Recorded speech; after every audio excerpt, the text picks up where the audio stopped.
Hello and welcome. My name is Arthur, and I'm going to be teaching you how to make magic wands. Now, I don't pretend to be an expert, merely an enthusiastic amateur with a camera. First misconception people have about wand making is how hard it is. It's actually really easy to do. The first step is you're going to need some wood. So let's go on a hike. Hiking is the best form of exercise I've been able to do during this global panorama, and it's led me to finding lots of great sticks. Just keep an eye out on the ground for any broken branches that look vaguely wand-shaped, or whatever shape you're interested in. There are no wrong choices here.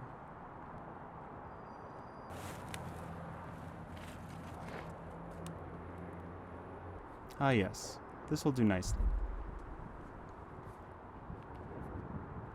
Next we have to carve it.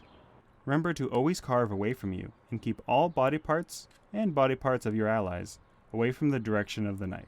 This part is mostly to refine its shape, get any bumps we want out of it, and give it a nice clean surface that we'll need later. We're not going to be doing anything radical here, although if there's anything interesting you find about the wand, feel free to accentuate it during this or our next part. After we're done with our knife, we'll need to give the wood a good sanding. Smooth out any rough edges and remove any possible splinters. This can be a good step to match the curve of the wand to the curve of your hand, or the hand of a willing participant. Once it's good and sanded, and we've cleaned up, we're on to staining. All you really need is a can of stain in whatever color you want your wand to be, a brush, a paint can opener, a pair of gloves, a rag, and denatured alcohol. Paint thinner would also work. You can find all of these items at your local hardware store. We'll put the denatured alcohol on a rag and wipe down the wood. This will make sure to remove all the wood dust from the sanding we did earlier, and anything else that will impede the stain from bonding to the wood. Then it's time to get staining. There are some great people out there who are going to tell you the best way to put on stain. But me, I just kind of slather it on. Many of the wands I make are used for battle magic, so it's important to get a deep coat. Depending on your preference, you may want to stop at one coat or apply several.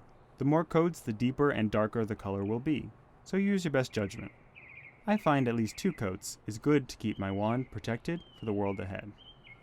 Helpful tip: you can keep your brush from drying out by pouring a little denatured alcohol on it and wrapping it in the glove you used that day.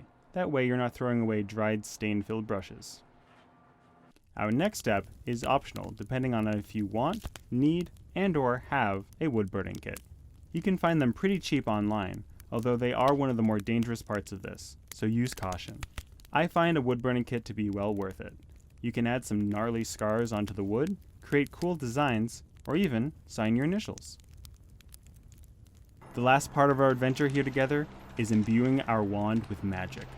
This is a deeply personal activity, and there isn't a wrong way to go about it, so I won't show how I do it here. Just know that however you imbue your wand, it will take on the properties of the ritual. And before you ask, yes, it's very easy to make magic staves as well. It's the same process, only bigger. And there you have it. You've made yourself a lovely and personal wand. Now maybe you want to make one for someone important in your life. Go for it, and happy casting.